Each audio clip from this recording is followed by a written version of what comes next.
Hello everybody and welcome back to my Let's Play of Star Trek Judgment Rites. We're getting very close to getting all Trelane's objects so we could end this fabrication of this and get him to finally come out so we could talk to him. We just got this commanding officer of the German armory here to sign transfer papers. Now we need to give it to the journalist, in which turn we will finally be able to get the last of the items.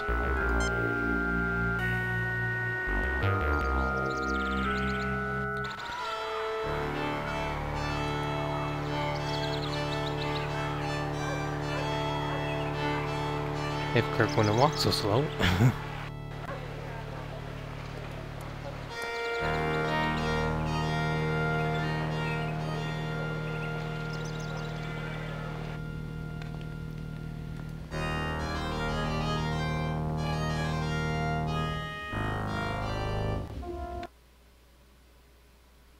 I told you I wasn't bluffing. We three kings will take the stake. I didn't know your good luck was only temporary. I'd be quite annoyed. I have so few vices in my life. I must do the best I can with what I have. Whose deal is it? Welcome, friends. Can I help you? What can you tell me? What can you tell? I need you to spread a rumor about a chalkboard. You say you need me to convince Herr Schiller to give... Oh shoot. I'm sorry about that. I forgot to grab the papers, so...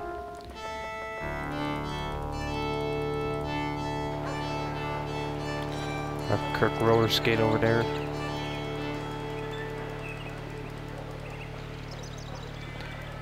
He walks so slowly.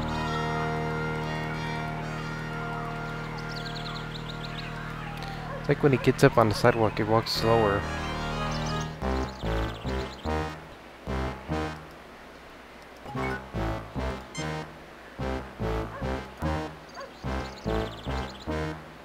You have taken the signed transfer papers. And now I could go and talk to him.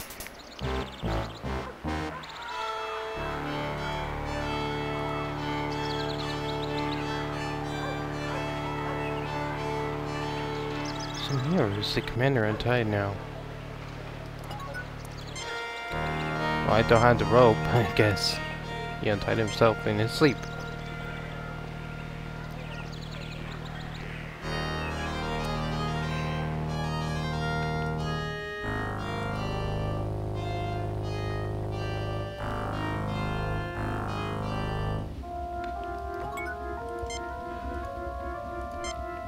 Thank you, Lieutenant Colonel. I cannot express my gratitude.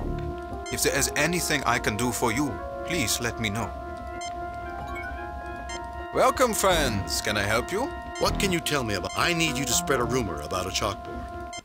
You say you need me to convince Herr Schiller to give you the kindergarten blackboard. I would do anything for the man who got the commander to issue a transfer for my son. Okay. I guess everything happens really quick around here because... Talk to him now. Herr Kirk, You look worried. It wouldn't happen to be about the chalkboard by any chance. I have heard the most horrifying rumors about these boards. Do you think they are true? Absolutely. If you wish, I could dispose of the thing for you before anyone is harmed. I'd need a letter for Frau Hopperdink. Absolutely.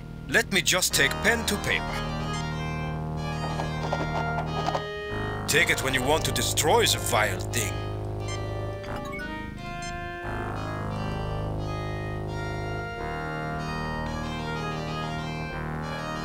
You pick up the piece of paper. See what it... This letter from the superintendent gives you the authority to confiscate the chalkboard.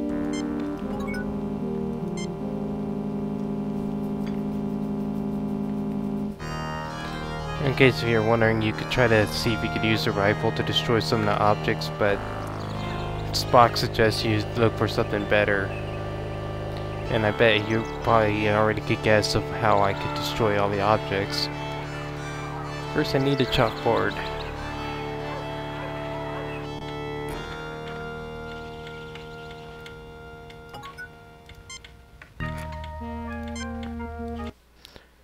Well, if the superintendent says you must take it, you must.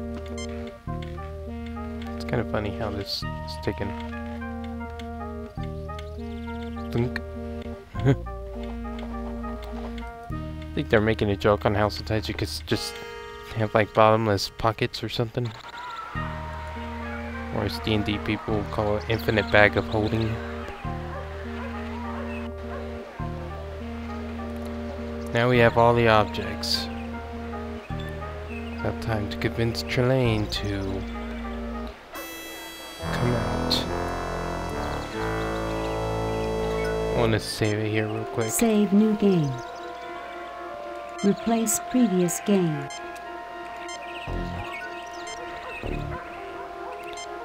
Put in the locket. You put the locket in the triplane. The clock. You put the clock in the triplane. Chalkboard. You put the chalkboard in the triplane. Now, dynamite. Affirmative, Captain. Everyone stay well back.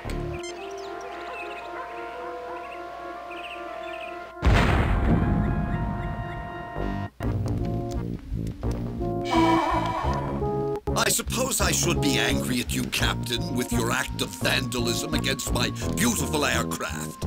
But then, barbarians will be barbarians. There's only one barbarian in the room, Trelane, and I'm looking at him right now. Release my ship, Trelane. And don't you ever grow up, Trelane? You may have powers of a god, but that doesn't even come close to making you a man.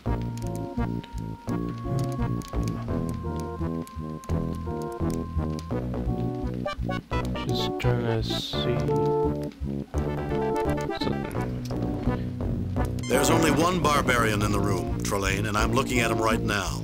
Captain, you're even ruder and more antagonistic than I remembered. How wonderful! What must I do to make you leave me and my crew alone? I have no interest in leaving you alone, Captain. As for your crew, you're only a few feet away from them. Observe my trophies, Captain Kirk.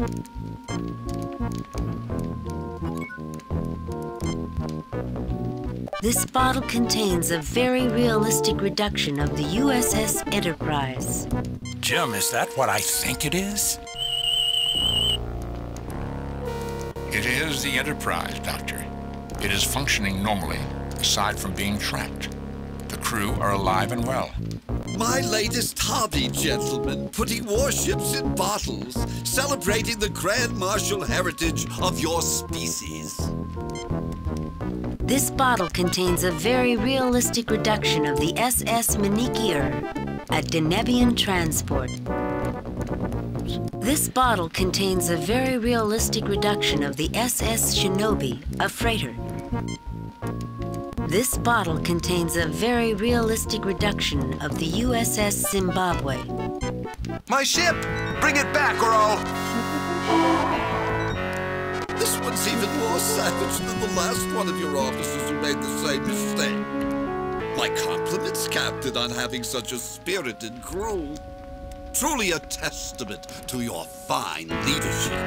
Release him, Trelane. He's done you no harm. Take me in his place. He's not a member of my crew and you know it. Besides, he looks rather peaceful standing there. He's done you no harm. Take me in his place.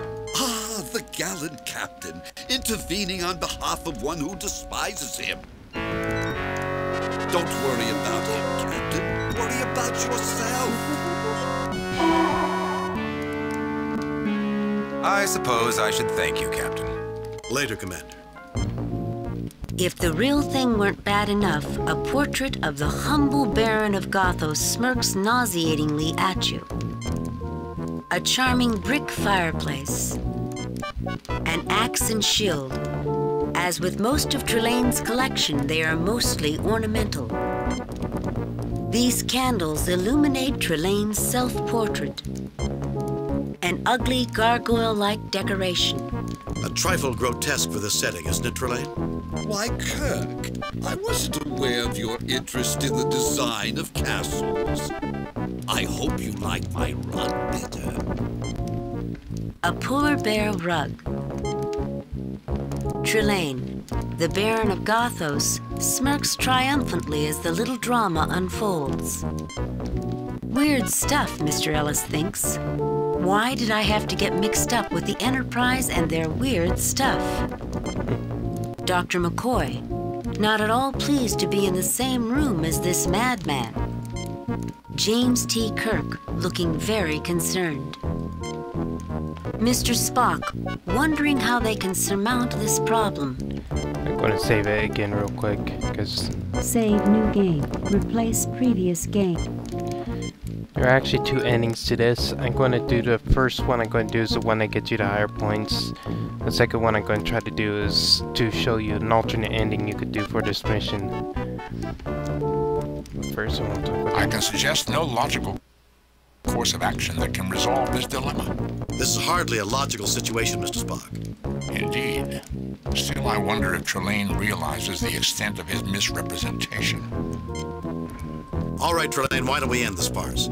I'm the one who humiliated you. I'm the reason your parents punished you. Let the others and their ships go free. Last time, Captain, you cheated. But if your friends are here, maybe you won't cheat. Well, this is another fine mess we're in, Jim. Any ideas on how to get out of this, Bones? Well, looking at it from a medical perspective, we might view Trelane as a biological control network. And everything else that's going on is controlled by Trelane. And? What happens if Trelane loses control? Immaturity does seem to be Trelane's only weakness. That's dangerous, Bones. Like playing with a phaser on overload, but that's the only thing I can think of right now. Well, how does the great James T. Kirk get us out of this mess? Or the ones who will get out of this mess alive? None of us will get out of here alive if we don't stick together. Do you have any ideas, Mr. Ellis? Have you ever played hide and seek, Captain? From what you've told me, he's a cosmic child hiding from his parents. If I were his parents, I wouldn't leave him alone for a minute. I'll bet my life that someone's looking for him, Captain. You just might be right, Mr. Ellis.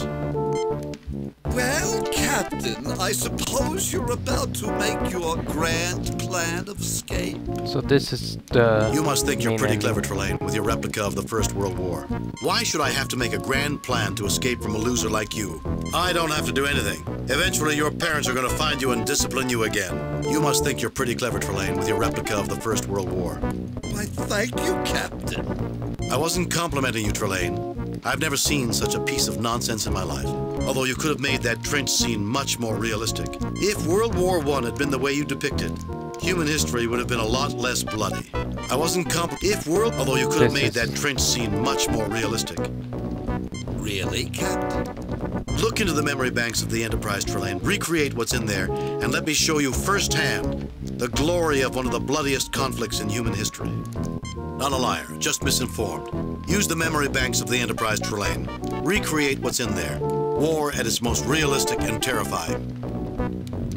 Yeah, this is something there that Kirk was talking and he was saying things that are not even on here. That was one of the weird errors.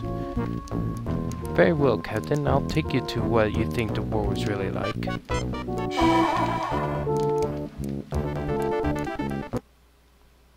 Then...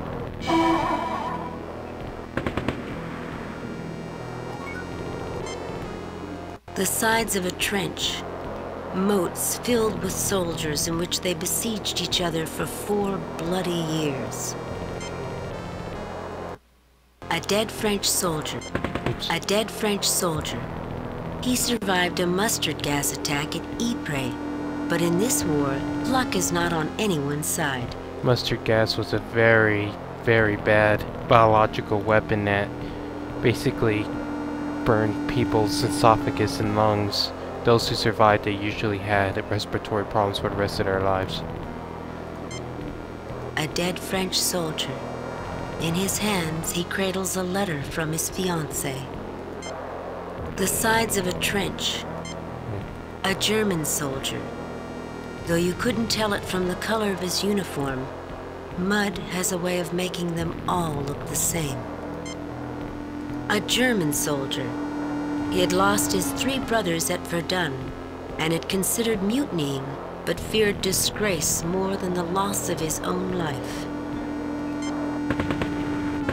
Rain has been falling for hours, ever since the battle ended. Otherwise, all is quiet on the Western Front. Trelane, the Baron of Gothos, seems delighted by what he is seeing. Kirk struggles to find the words to adequately describe this Holocaust. This is worse than I imagined. Captain Kirk, I hope you had a good reason for dragging me out in the mud in the middle of the rain. Look around you, Trelane. Is this glory? Is this valor? Smell the stench of death. While knights fought in the sky, millions died in the mud. Diseased, starving, mutilated. Is this the sort of game you want to play, Trelane? For once in your life, Trelane, shut up and look around you. Look around, Trelane. Take in the ambience, the romance of this place. Look at the proud soldiers celebrating the glories of war. Look around you, Trelane. Is this glory? Is this valor? Smell the stench of death. While knights fought in the sky, millions died in the mud. Diseased, starving, mutilated. Is this the sort of game you want to play, Trelane? But these people lost, Kirk. Shame and suffering is supposed to befall the losers in war. These were the winners, Trelane. You're inhuman, Trelane. You play games with people and ignore their suffering, just like the people who sent these men to die. You should have been a politician. If you have any real courage, Trelane, if you want to experience real warfare, put yourself in their place. No powers, no titles. Experience the glory of war firsthand, like these men did. But aren't you inferiors supposed to die like that? Aren't you supposed to throw your lives away in futile wars? Or die as meaningless non-entities? Dying a useless death without glory? No one is useless, Trelane, and no one wants to throw away their life in a futile war. We've changed, Trelane. We've grown up. It's time you did too. You're no fun anymore, Kirk. No fun at all. You're preachy just like them. Anything I'm interested in is always wrong. Release my ship. Trelane, look around you. Does this look right to you? Trelane, you don't go around hurting people and expect them to treat it as though they're having fun. The first thing a life form learns is to avoid pain. That's nice. That's a pretty true statement there. Then how do you explain this delightful scene around us? Some politicians decided that the only way to avoid getting hurt was to send other people out to get hurt. We've tried to outgrow that. Not always successfully, as Mr. Ellis might tell you, but we try. Captain, yours is a most confusing species. Perhaps I should spend some time thinking about it before I talk with you again.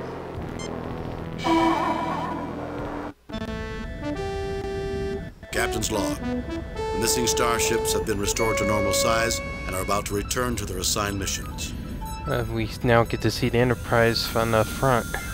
It was horrible, Mr. Spock. Trelane recreated one of the greatest tragedies in human history. I've seen a lot, but even that...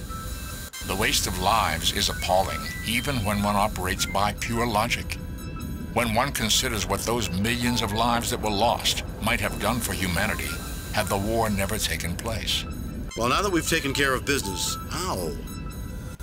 I'll have to see Dr. McCoy about my shoulder. Something happened, Captain? Mr. Ellis and I see. Are your differences settled? I'm afraid not, Mr. Spock. We each won a game of zero-G squash, but I'm afraid he was called back to the Zimbabwe before we could have a rubber match.